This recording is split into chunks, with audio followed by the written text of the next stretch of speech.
Hey guys, welcome to the Challenge Podcast. I'm Coach Steve. And I'm Coach Nick, and we're going to be talking about everything fitness, health, and the challenge. Let's get on with the show. What's up guys, Coach Steve here, and welcome back to another episode of the Challenge Weekly Show. Today I'm joined with our co-host, Coach Nick. Nick, how are we doing today? I'm really well, thanks, Coach Steve. How are you? How's everything going in your life? Look, Nick, mostly I'm well, but I must admit I have very sore feet. Oh, okay. I have very sore feet. So, little story time. My dear partner, Laura, post-baby, has been on a mission to get her fitness back. Mm-hmm. So she has been the one to initiate more walks, for the family now. So me, her, two boys out walking, and on average, I usually average between 8 and 10,000 steps per day across a week. So I'm not the most steppiest of persons out there, but that's where I kind of average around 8 to 10,000 per day on average over the course of a week. And now that's been skyrocketed to about 15,000 per day on average over the course of the last week. And to add to that, where I live, it's quite hilly. It's quite hilly. Not the most hilliest, but it's got lots of ups and downs. So the normal kind of path we take, there's multiple ups and downs, ups and downs. Okay. And I have been delegated to push the pram. So I have about 12 kilo George and I've got one of those spaceship prams, right? With the bassinet and the seat, right? Yeah. So if anybody's out there pushing prams, that's They're awesome. We have that too. Yeah. So we've got the spaceship pram. So we've got 12 kilo George and about 4 kilo Henry plus the pram. So here I am pushing, let's say 20 kilos up and down this hill for these steps and everything. And I must say that my feet are sore. Like my body's okay, but my feet, they're sore. So I hear people out there who are struggling to get their steps up because of the side effects that come with that. So if I'm used to 8 to 10,000 steps and I'm rapidly increasing it, I'm going to experience some side effects like sore feet or maybe sore calves and such. So dear listener, if you're out there and you're averaging, let's say, something lower than that, 5,000 steps a day, and you're trying to ramp it up to 10,000 steps overnight, that can be a challenge. It can be self-limiting because you get sore feet, you get sore calves, get sore legs, and then you're like, this is too hard, and then you drop back down to 5,000, 6,000, or even lower, 3,000. And then on the flip side, if you are doing 20,000 steps before lunchtime, maybe like Coach Nick, who is the step queen going around, that might be your normal, and you're like, Steve, please, 15,000 steps, gosh, that's called breakfast. Then, we get to that point where we go, okay, well, 20,000 steps, that's how physically active you are. You might have adapted to that. And if your goal is to further decrease, your body weight or try to increase your fitness by getting your steps up, you may need to look at ways to increase that further.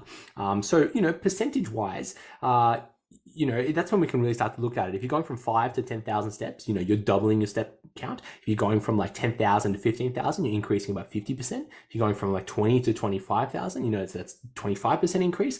So, they all have different meanings to us, right? So if you are looking at doubling your step count, okay, hold on, maybe you'll benefit from like staging it. Okay, just give yourself a few weeks to adapt to it so you don't get something like, shin splits developing or just lower leg pain, because shin splints is a weird diagnosis anyway. So that's when we can be a little bit cautious about our load. But I thought I'd just share that with you, Nick. If you are asking how am I'm okay, but my feet are sore. I want to know stuff though. Now I'm curious, and you can choose to answer this or not. But like, have you changed your food intake to compensate for this? Are you at maintenance? What's happening with you with this increase in activity? Yeah. So firstly, ad hoc, meaning without paying much attention to it, I am eating a little bit more.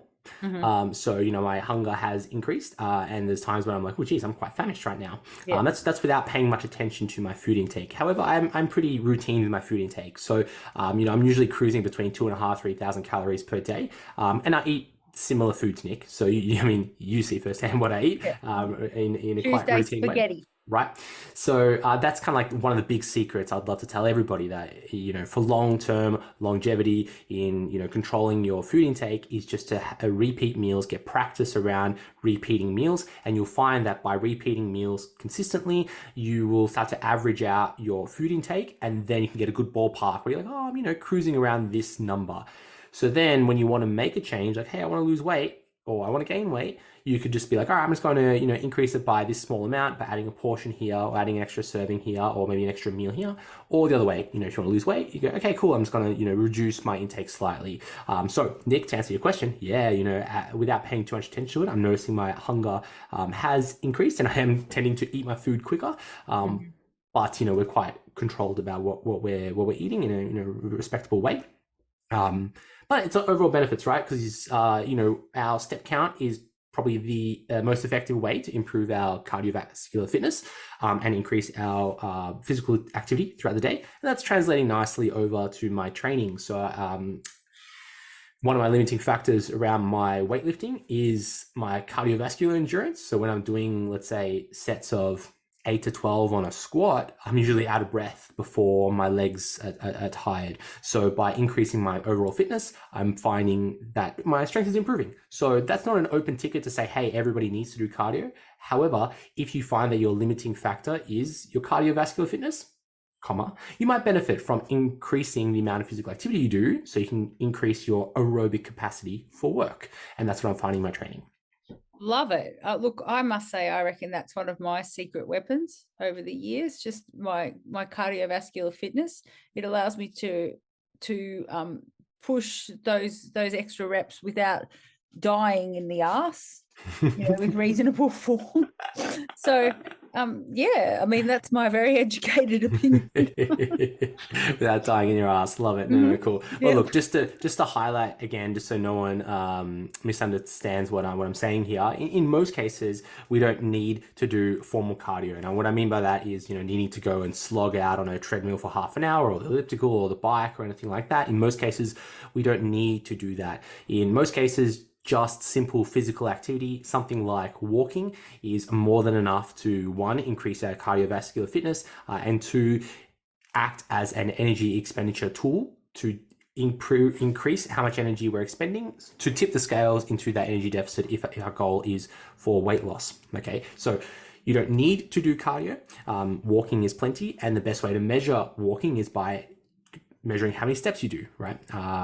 Of course, you can start measuring maybe like the time you do it, the distance, those types of things. But the easiest way, just, wear an activity tracker or just carry your phone and count how many steps you do. And this is a nice way to accumulate the total amount of steps you do throughout the day. So maybe you are doing a lot of housework at home, you're going out and doing the gardening, maybe you're running around your local Westfield shopping center and, doing all your Christmas shopping or something like that if you're not online savvy, right? And then you might choose to do a walk before breakfast or after dinner or something like that. Then you could accumulate all your steps and be like, okay, this is how physically active I've been today, rather than being like, oh, well, I've done, 45 minutes on the cross trainer, but then you went home and sat on the couch all day. Then it gets tricky because you go, well, is that the same as if you were being busy throughout the whole day doing stuff plus doing 45 minutes on the elliptical versus, going home just sitting down? How do you measure it all, right? That's the kind of the challenge around formally doing cardio, which is why it's usually easier just to be physically active, go for a walk. Yep, agreed. Nick, we're in an exciting time of the challenge. We're in week 6, the final week of this October challenge, and it has flown fast. It has flown by fast. And look, final week of challenge, and there's a few key dates coming up. Yeah, crazy times though, because you've got a new baby out of this challenge. Yeah, this challenge gave me a new baby. It gave you a new baby. It was like week 2 or something. Oh gosh, look. So firstly, week 6, we now are time to think about our final photo. So from today, or technically yesterday, so this podcast gets released on a Tuesday. From yesterday, you would have access to the completion document, the final document that you can use to take your final photo. That you will find that either on social media, like our Facebook social hub, or in your emails if you have been receiving our weekly emails. You will also find it on the M Challenge app in the announcements, so in the homepage, the very first thing you see. And then you could take your photo at any time you wish. You could take it today, you could take it yesterday, or however you want, either with the completion document or with a newspaper. Then from Friday the 2nd of December, Friday the 2nd of December, you will be able to upload your final photo to the M Challenge app. Now, when you go through the upload process, you will have one last chance to see the completion documents. You could download the completion document one last time while you're completing the check-in. Okay. Now, you have from that Friday the 2nd up until, well, there's no real close date, Nick.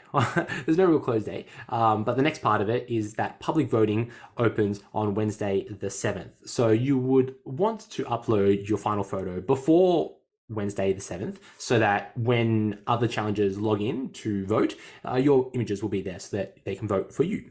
If you miss out on that Tuesday or the Wednesday, you upload it, I don't know, maybe on Friday, next Friday, that's the 9th, you could still be eligible for the main competition.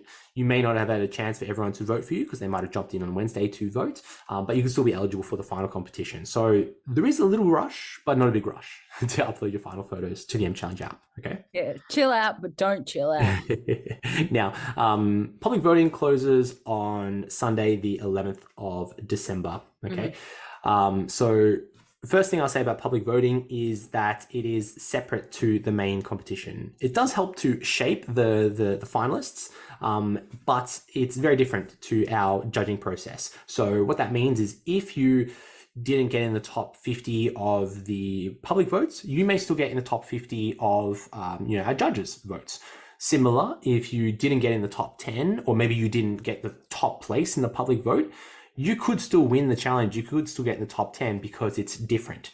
Now, often our judges have the same or similar opinions to the public, and you'll probably find those who have the highest votes are strong contenders for the top 10 or the top 3.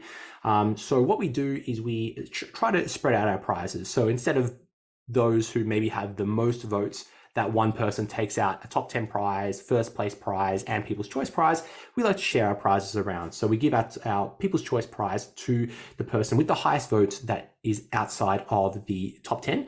And often those people are those who come in maybe 11th, 12th, 13th place, right? So often I get to sneak into the judging room and they're already having an argument about who's in the top 10. I get to join the argument for 30 seconds and then I get booted out. So it is often a very competitive area for those who are getting in the top 10. Okay, so the crux of it, Nick, is that you'll have a chance to upload your final photo from Friday the 2nd up until, I would suggest, Tuesday the 6th, and then public voting opens on Wednesday the 7th until Sunday the 11th. Whew. Very good. Lots of information. Lots of information. All very, very important. Now, you can find all these key dates on the M Challenge website. So if you go to the M Challenge website, scroll down to the bottom, you'll see a little link in the footer. The footer is the very bottom of the website called dates. You click that and you're going to see all our upcoming dates. So that means that the next challenge, we have dates for the next challenge, Nick, which is exciting. Yeah, I know. Yeah, very good. A little bit of a soft launch at the moment. We are looking at the challenge starting in around mid-February. So it will be 13th of February. 13th of February, the challenge begins. Prep week will start on the 6th of February.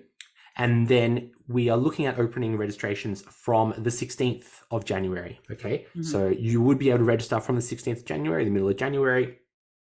Prep week starting on the 6th of February, and then the challenge officially beginning on the 13th of February. Now, it's really cool if you do decide to sign up on the first day of registration, the 16th of January, you can log into the M Challenge app. You can start reading some of the content on the Learn section of the app. You could start interacting with us on the forum. So we'll be on the forum from middle of January. So the challenge won't officially begin, but you could ask us all the questions and get yourself really ready for the challenge to start on the 16th of February. You can pick our brains, check out the Learn section, join in the step count, lots of things to do on the M Challenge app before the challenge begins. Okay, so that will be 2023 for us, the start of 2023.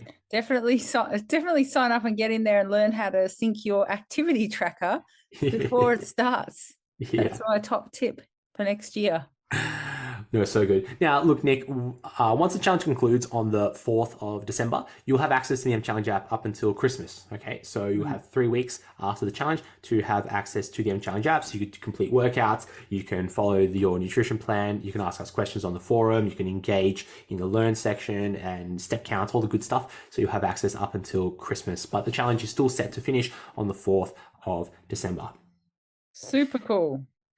Now, Nick, I just want to take a moment before we jump into our community highlights, just to highlight our larger team of individuals that help make the challenge what it is. Okay, so firstly, Nick, I would like to thank you. Oh, that's so nice. I'd like to thank you too. Oh, thank you, Nick. Thank you. Yeah. We are two coaches in the challenge who are across lots of different areas of the challenge, helping to coach individuals to get a great result, which we hope. Yes, and thank you for being such an awesome app person as well, Coach Steve. We've both learned a lot about app development, haven't we? So yeah, we've had a good year. Yeah, I think I've had to put on my kind of project managing hat a lot with the M Challenge app. I'm working with our app developers quite a lot, but that's for another day, Nick. Yes. Next, I just want to say thank you to all our admin support team members, so people like Di, Laura, and even the team over in our supplement distribution area, like Sue and Zoe and Dee and even Sheridan. So big thanks to our admin team. And then finally, our probably the biggest assets that we have in our community, of course, are our M Challenge brand ambassadors. So our brand ambassadors are those who help to foster the community, creating content for our Facebook social hub and also for our Instagram. So many of those are creating lots of content and keeping you motivated and supported throughout the challenge. Okay, so big thanks to all of our ambassadors. We've got a big list of them and a growing list as well. So in 2023, we would be looking at ways to grow our ambassador list. So keep an eye out if you are willing or wanting to be an ambassador for the M Challenge. Thank you, everybody. It does not go unnoticed. We appreciate you helping us out so much. Amazing. Good on you. And finally, we can't forget to thank all our challengers out there. So all of those who are, current challengers or challenge alumni who are bolstering the community, being active in our online communities, and just being super supportive. So I do want to say thank you for everyone who is currently doing the challenge, or who has completed the challenge in the past, but still trying to be part of our community or trying to offer advice here and there, and trying to be supportive. So big thank you to everybody there. Thank you, and thank you. Nick, let's move on to our next segment here. We have our community highlights where we'd like to highlight some members of the community. So Nick, take us away. Who would you like to highlight? Okay, Caroline Harding, she says, pretty happy with my progress in just a few short weeks. I'm definitely motivated to keep going. I'm not even tempted by junk food anymore. It's easy to say no. Yesterday we had trauma training. I'm a youth worker and there were chips, chocolate, donuts, scones and fruit. I had the fruit. I just love strawberries. I feel the same way, Caroline. I love strawberries. I've missed my body combat class today, but that's okay. My body needed to sleep, and that's the hashtag self-care Saturday.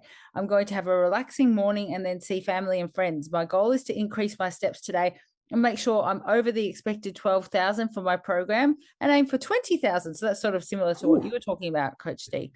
The dog will be going on a long walk today. And that's a long spelled with like 4 O's. Yeah. Long walk. It is long walk. Yeah, the dog will, because 20,000. I mean, that's legit like 3 hours at least out there.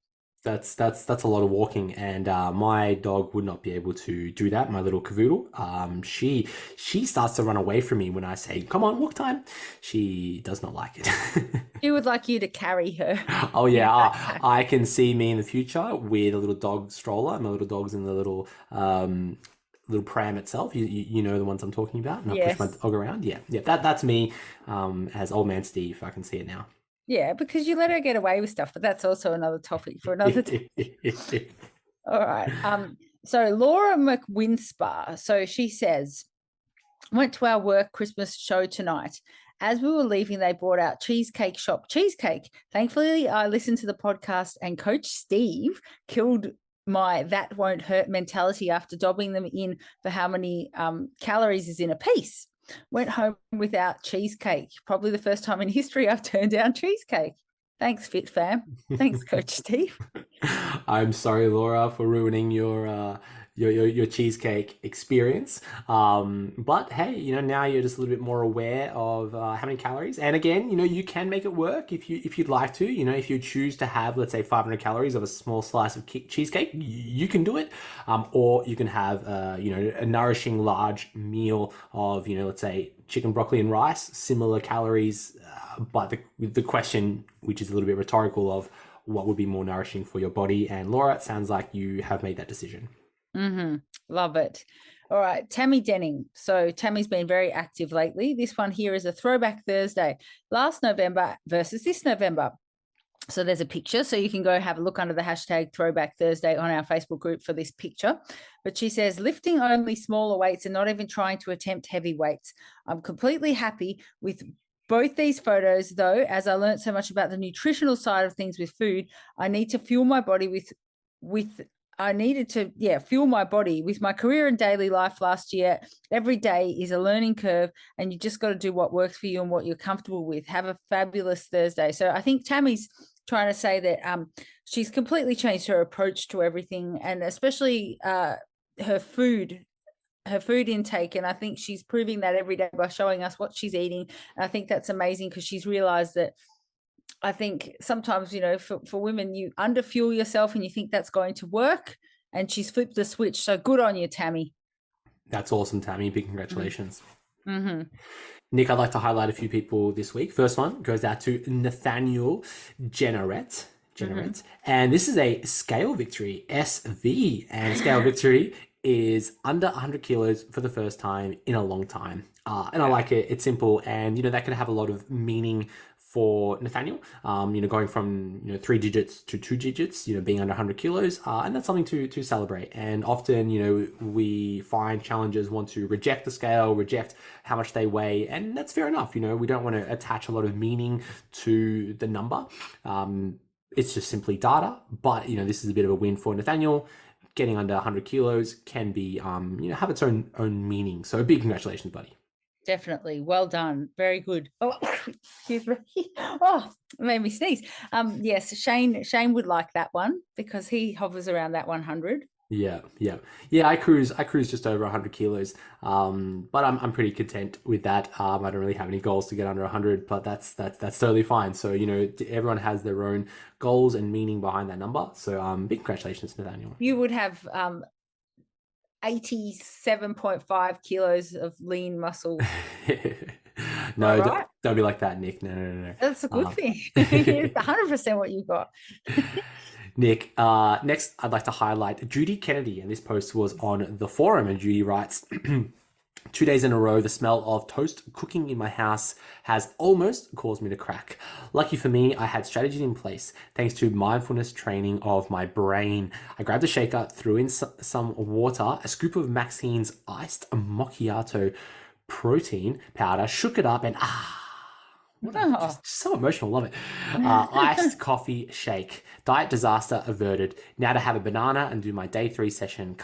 I can't tell you how important mindfulness has been for me this challenge. I love that, Judy. Really highlighted the kind of mind over matter approach, saying like, okay, I've got to focus on what I truly want. Do I need this toast, no matter how tasty it smells? And is there an easy way to avert that? And she has planned for it, and she's prepared a protein shake, and now she's off to do her training session. So that's awesome, Judy. Big congratulations.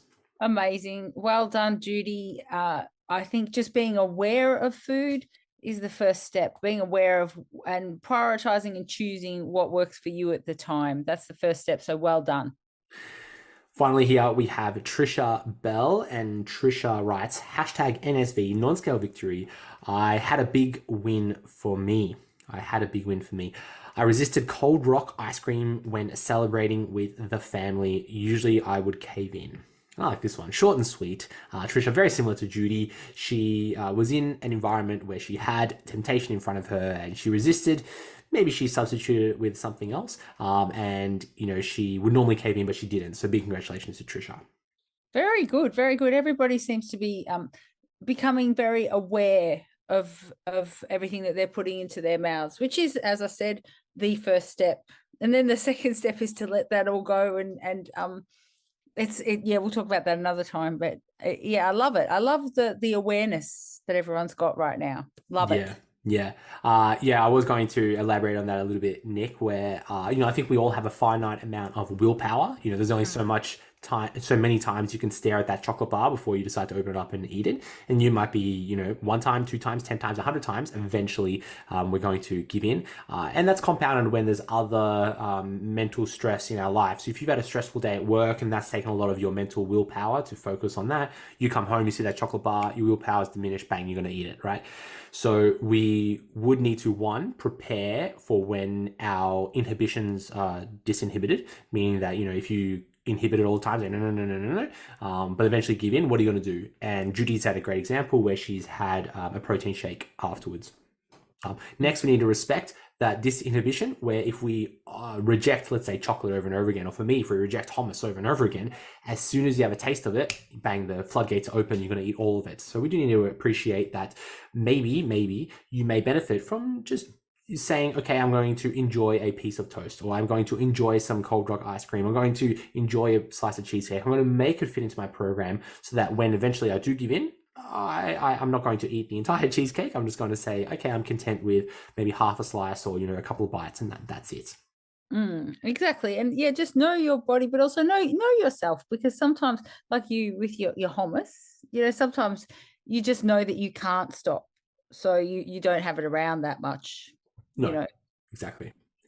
We have it in our house, and I'm becoming addicted because it's your fault. So it's my fault, is it? I bought 3 different tubs of it, and the girls really love it too now. So it's all your fault. But look, hey, there's worse stuff. Nick, let's move on to our next segment here. We have the Coach's Corner, where we offer our tip for the week. So Nick, take us away. What advice do you have for us?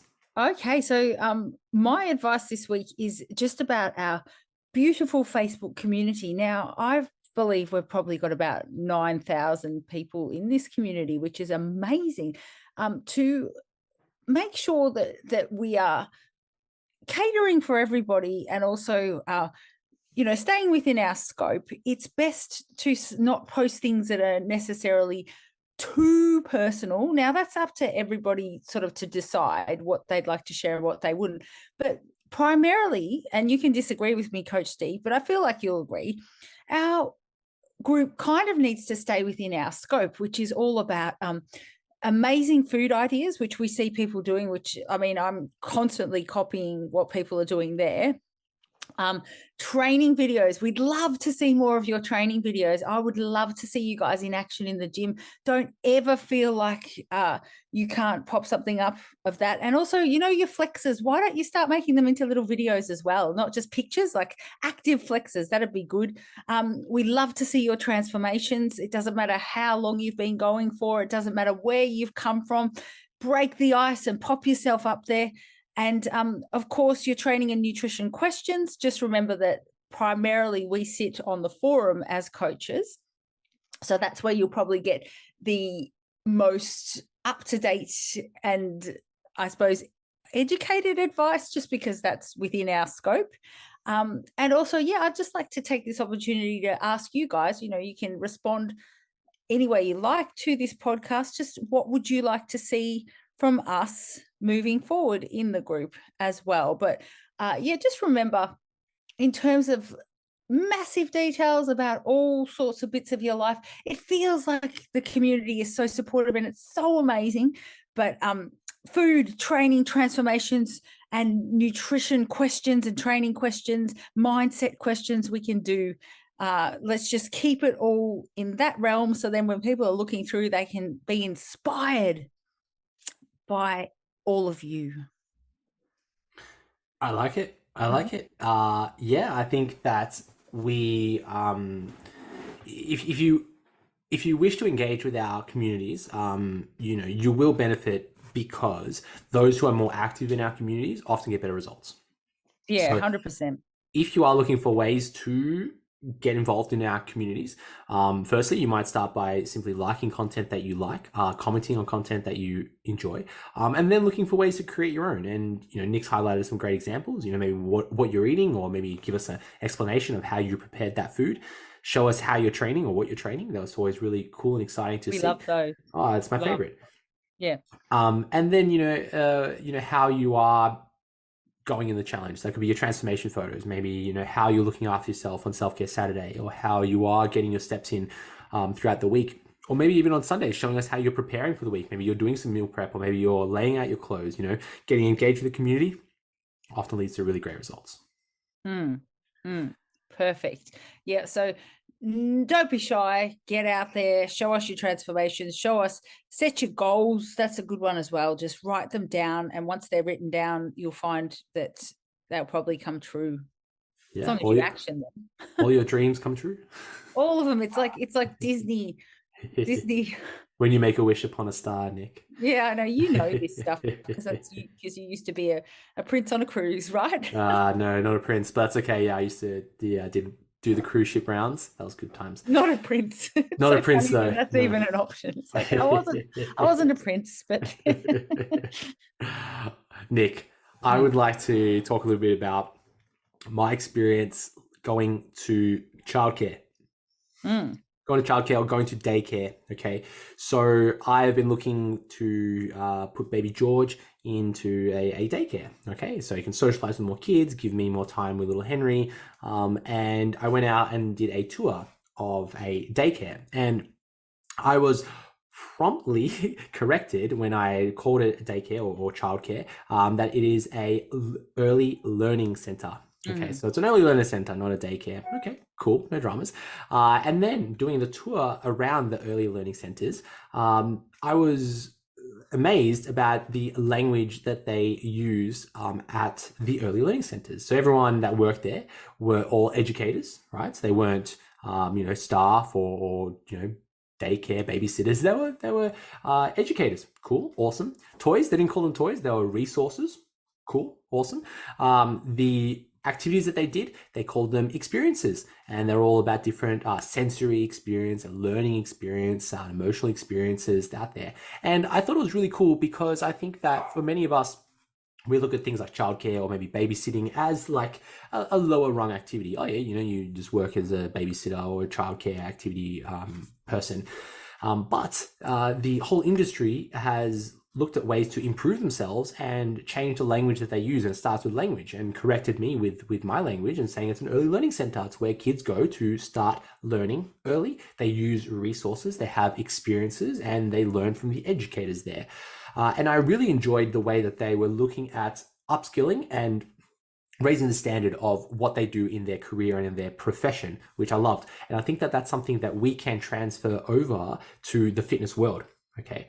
So firstly, we can look at the way that we use language, and then the way that we use titles. So titles is probably the first place that we start. So, once we start exercising, right, we can start to put a title on ourselves. And the title doesn't need to be something that you throw on your Instagram or, tell everybody at Christmas dinner. But, by thinking of yourself as saying, hey, I am an athlete, or I am a bodybuilder, or I do CrossFit, or, I have a title now. And that could be simply as like, I am a challenger, right? Once you start doing exercise, you are now that, you could describe yourself as an athlete. And then that has different meaning to it. So instead of just someone, I just go work out, it's what I like doing. You say, hey, I'm an athlete now. And you don't need to wait until you are, I don't know, at the Olympics to call yourself an athlete. You can just start doing it, right? It's like saying like, hey, are you a writer? No. Okay, write the word "the" on a piece of paper. Hey, now you're a writer. Okay, off you go. So, if you need to have that title, and that title can be a way to raise yourself up, where you go from a babysitter to an educator. So can you move from someone who's just someone that likes working out to I'm an athlete now? And then think about how that changes your approach to training. So instead of going to the gym and going to complete a workout, all right, I'm just going to go do a class, or, maybe lift a few weights, or I'm just going to do some sit-ups and go home. Hey, you're an athlete now. What are you going to do to act like an athlete? Okay. Are you going to, sleep like an athlete? Are you going to eat like an athlete? Are you going to, train like an athlete and focus like an athlete? What would an athlete do? How could you be an athlete as well? Okay. So just my little tip this week, think about the language you use around your own fitness journey. Think of yourself as a babysitter, and how could you change yourself from a babysitter to an educator to raise the standard? Yeah, absolutely. I agree with you there.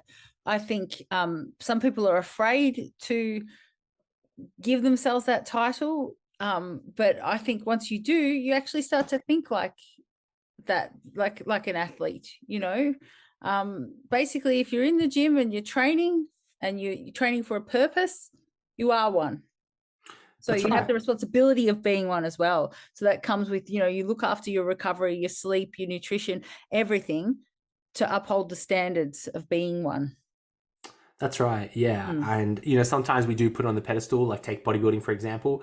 Like you may be training for a bodybuilding comp, preparing for a bodybuilding comp, and hey, you're a bodybuilder, but you might not think that you're a bodybuilder until you step on stage. And then you might be like, well, I'm not a bodybuilder until I win a bodybuilding show or something, right? So, you could wait all this time and say, oh, I'm not a bodybuilder until, or once you say, hey, I'm going to the gym, I'm, eating a certain way, I am a bodybuilder, that comes with a certain meaning behind it, a certain title behind it, and you'll start acting like a bodybuilder, right? Yeah. And that can get it spread across lots of different goals and different areas. So think of yourself, what title could you give yourself and how could you act like that? Just by changing the language that you use. Absolutely. Love it. Very good. Nick, let's move on to our final segment here. We have our question and answer segment. Okay, so first question here comes from Carley, a slightly long one, comes from the forum, but we'll try to speed run through it. And Carley writes, hi, I've been consistently losing weight in the challenge at about 1% on average per week. So pretty significant weight loss. She's lost about 5 kilos so far. She's on rapid weight loss and she's consistently doing about 12,000 steps per day. Okay, so quite physically active. She'd like to aim to continue to lose weight between challenges, but she wants to reduce her weight loss rate to about 0.3 to 0.5% per week. So going from 1% down to 0.3 to 0.5%-ish. I like to be a bit more relaxed between challenges, but not lose the habits that I've been building over the last 2 challenges. If I looked at eating at a moderate weight loss for weekdays and steady weight loss on the weekends, this would average out to be about 1650 per day, or a deficit of about 400 per day. So she's trying to like calorie cycle. She's trying to have like a lower energy intake on weekdays, and on weekends have a slightly higher energy intake. She's asking, is it okay? Is it a good thing to do? Is it okay to do something like that? Keeping in mind that she's not going to be strict over Christmas. And then she aims to go back to rapid weight loss at the start of the next challenge. So Nick, a little bit to unpack, but what advice would you give to Carley here? Yeah. So firstly, we don't know her start weight. We don't know how much weight she has to lose, and we don't know her dieting history and things. But just in general, a calorie cycling strategy can be used quite well, but you have to be pretty responsible with that. And I don't know if Christmas time is the best time to be responsible, especially if you're just learning these routines and things. So, but I love the way that she's thinking, and it can work as long as you're adherent to that, because anything works as long as you adhere to it. So I'm not against it. It'll all, as we've spoken about before, as you've spoken about, Coach Steve, it's like weekly average anyway, really. So it'll all work out in the end if she sticks to that. I think it sounds okay. I do think that if she's been dieting for a while, it'd be good for Carley to go to maintenance for a week or 2. That could coincide with your Christmas period anyway. People get afraid of maintenance. They think that means they're going to put on weight. It doesn't. Maintenance actually means you're just going to completely stop the rate of loss, theoretically, for a couple of weeks. It doesn't mean that you're going to go back up. So that's what people are a bit scared of. I'd sort of park the car for a minute, park the diet car, put yourself on maintenance, because this is quite a smart way to do it. It's a long-term strategy. It just means that then she can go back into her idea, Carley's idea of that calorie cycling. That'll work fine, and then back into the rapid for the challenge coming up. Now, there is one little thing, because then she followed up with me, which was a little bit of a red flag, because then she said, okay, I'm going to do that, but I'm going to pick up my steps. And I thought, hang on a minute, that's not what we want, because if you're at maintenance, you don't want to be then increasing your activity, because you are then going to probably put yourself back into that weight loss situation. So that can happen later on, but you don't need to throw all those bullets at this at the moment. So I would just say keep everything as it is, other than those calories will change, but I wouldn't be then lifting the steps. I know it's really, really, really tempting to continue on the rapid weight loss or the moderate weight loss, but this sort of a strategy is going to be much better for the long term. So that's what I think. Yeah, I agree. And just my 10 cents, if you do some really quick math, if she's losing about 1% on average per week and she's lost about 5 kilos so far, she would be starting at about the 100 kilo mark. Yeah. Okay. So she might not be, quite lean to start off with. So she may have a goal to lose quite a bit of weight. So I completely respect where one would choose to go through a rapid weight loss and then be a little bit apprehensive about not dieting, where you go, oh, I don't want, bad habits to creep in. I don't want that weight to come back. And I respect that. I get that. However, long term, just really hard dieting, like 1% per week, is quite on the extreme end. And anything higher than that, we do start to risk other things happening. We start to use words like, hey, metabolic damage can be a thing. Risks of binge eating become a problem. Significant muscle loss becomes a problem, and even just really low energy levels. Because if you're doing a 12,000 steps or so per day, plus being in an energy deficit where you're losing that much weight, especially rapid, right? You might just be simply tired and you don't know that you're tired. So you may benefit from going into this maintenance phase where, as the name suggests, you're maintaining your weight, where you may find, hey, I'm, getting a real big increase in my energy levels, and okay, maybe I feel like I want to do more steps. All right, do an appropriate amount of steps, maybe that 12, maybe a little bit more, no dramas. And then you may focus a lot of your energy towards improving your training in the gym. So we often neglect that, where we go, hey, I could spend more energy in getting better in the gym, lifting heavier weights, getting more reps in, getting more steps in, getting a higher volume of training to improve how much muscle mass I have, so that when I re-enter a dieting phase, like the next challenge, you may have that little bit more, one, muscle, but then two, a little bit more training intelligence, I would say, where you're getting smarter in training, where you go, hey, it's now almost easier because I train better in the gym. So then you might be like, well, okay, things are getting better. So my advice would be to, like you said, Nick, go to this maintenance phase, just chill out for a moment, step away from dieting, so you can kind of relax your body so that you could re-enter that dieting phase. Okay. Yeah. And step away from dieting is not go ham, go crazy and put it all back on. It's calculated, and she's good at calculating. We can see that she's got it going on. That's why I wasn't sure. I mean, obviously if you do the math, you can see what her initial weight was, but the way that she speaks, it's as though she understands it, and she's done it before and she gets it all. So I like that. So go, Carley, come on, play the long game. Yeah, play the long game. Nick, next question here comes from Fletcher, and Fletcher writes, hey coaches, I'm sorry for asking so many questions about the one subject. Just trying to get my head around it. Since the time frame between two challenges is quite large, I haven't quite shredded as much as I wanted. Should I maintenance for 1 to 2 weeks after this challenge, then continue to shred for about 1 week before prep week, go maintenance, and then go for a bulking phase? I'm sorry for all the questions. Okay. Look, my advice to Fletcher is that I would say that firstly, it can work, if you wanted to structure your nutrition plan or periodization over that time, where you're kind of going from like, shred to maintenance and then to bulk, right? Where you're going quite rapid over the course of, 1 month, you're changing your goal quite rapidly. Okay. Now, the thing is, to see any significant progress towards any one goal, let it be weight loss or weight gain, or even just to try to find maintenance, it takes more than just 1 week. Sure, you could be maybe like Carley, trying to work out some numbers and some math. Often that doesn't play out exactly. It could be a good place to start, but we might need to tweak it a little bit to actually get there. So my advice for Fletcher would be, think about it in like 4 to 6 week blocks, where, our advice for minimum, weight loss or weight gain, or shred or bulking standards is a minimum about 6 weeks. So if you are trying to shred for 1 week, you might not notice any change at all, no detectable change.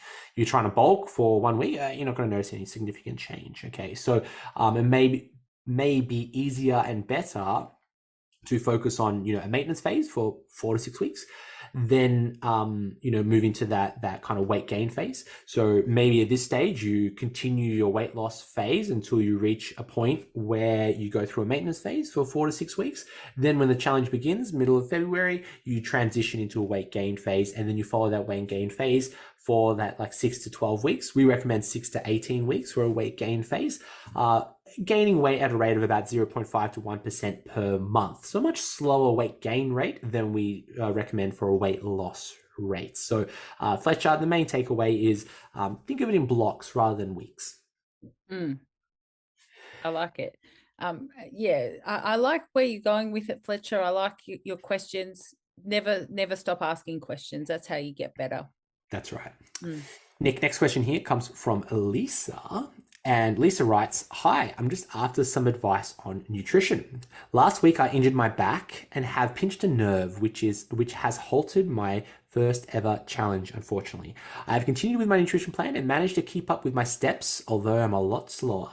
I am hoping to get some arm weights later this week. However, they won't be as heavy as before, but I probably won't get back into leg weights before the end of this challenge. As I said, I've been following my nutrition plan, including protein shakes, but have removed the protein bars as I don't think I need them when the only exercise I'm doing is walking. Is this the right thing to do?" Nick, what advice would you give to Lisa?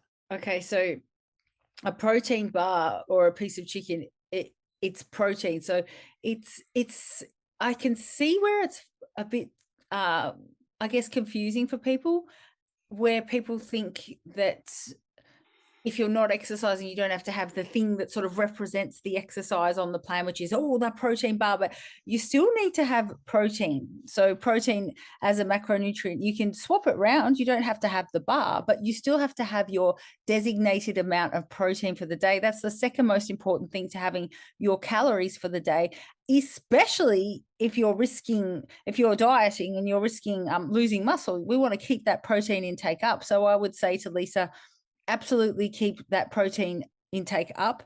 And so because so many people are on weight loss, even rapid weight loss, I would say, please keep your protein intake up. I'm guessing that she's doing weight loss. And also her activity level in terms of steps, she's saying, is the same. So training is really obviously to get stronger, to preserve muscle mass in a diet phase. You're not going to be necessarily building it. So you're not also going to be, that's not where you sort of lose the weight, because people think, oh, I've stopped training, I can't lose fat anymore. If you're walking and in a calorie deficit, energy deficit, you're still going to see weight loss. So I would keep the protein the same. That is my answer. Yeah, no, I would completely agree. And without diving too much into injury, because I love to talk about things like that, I do think that many of us can complete resistance training with injuries such as, you know, lower back pain. You know, I've done it, Nick, you've done it, where maybe a load management error, and, you know, we've experienced some pain in parts of our body. You know, there is ways to regress that exercise to continue to strengthen muscles. You know, for example, if you've got a sore back, you probably still, you know, go to the toilet. You are completing a squat pattern when you sit down on the toilet and stand back up. So, you know, we can still complete some, you know, larger compound movements. If you have access to a gym, you know, you could sit down on a leg extension machine and, you know, extend your legs. Great, you're working your quads. You can sit down on a hamstring curl machine and you can, you know, curl your legs and, you know, train your hamstrings. So you can still train your lower body without doing some large movements that might aggravate some pain. And similar, like you said, Lisa, about training your upper body, you know, set of dumbbells, sit on a chair or a bench and do some bicep curls, some overhead press, lay down and do some chest press. You know, you can still train a lot of your body without placing any irritation on that low back, is what I would say. Next, Nick, I would completely agree. We need protein. You know, when we talk about that concept of anabolism and catabolism, or muscle protein creation or synthesis and breakdown, you know, it's a tipping scale. We need to push the scale towards muscle protein synthesis or creating. One of the biggest areas that pushes creation of muscle is strength training. That's the big one. That's the big rock. The next one below that is protein intake. So if you do remove strength training from your activity levels, you are at risk of losing muscle, even more so when we're dieting, even more so if we're stressed about being injured and maybe poor quality sleep because our back's sore and stuff like that. We need to have protein in there. And you're right, you can swap out a protein bar for some chicken, but completely omitting a serving of protein may have problems. Definitely. Nick, last one comes from Raj, and Raj writes, "Hi there, can I take creatine and acetyl L-carnitine together? Thanks, Rajit." Love it, short, sweet, and the answer is yes. You can stack most supplements together, such as creatine and acetyl L-carnitine, or ACLAR. The new Max's range, you can purchase powdered forms of a range of individual supplements, such as maybe acetyl L-carnitine, or citrulline, or beta-alanine, or L-leucine, those types of things. So you can mix them all together. You can mix, creatine, acetyl L-carnitine into even like a pre-workout, or into a protein shake, or even a nighttime shake. Most of those supplements are not time-based, so creatine and acetyl L-carnitine are not time-based. You could have them anytime throughout the day, so you could have them with any other serve of liquid, and I would recommend having it around your workout so that you don't forget to take it if you want to take it, or an easy one is to have it with an evening shake of protein, because you're going to consume that in the evening. So simple answer, Raj, yes, you can mix it together. Perfect. Love it. Nick, let's wrap it up there for episode number 93 of the Challenge Weekly Show. Whew, 93. Perfect. 93. It's crazy. 93. I know. If you enjoyed this episode, let us know. And we'll catch you next week for episode number 94. Oh, we're getting there. Thanks for tuning in, guys. If you like the show, share it with a friend. Or leave us a review on iTunes to spread the good word. See you next time.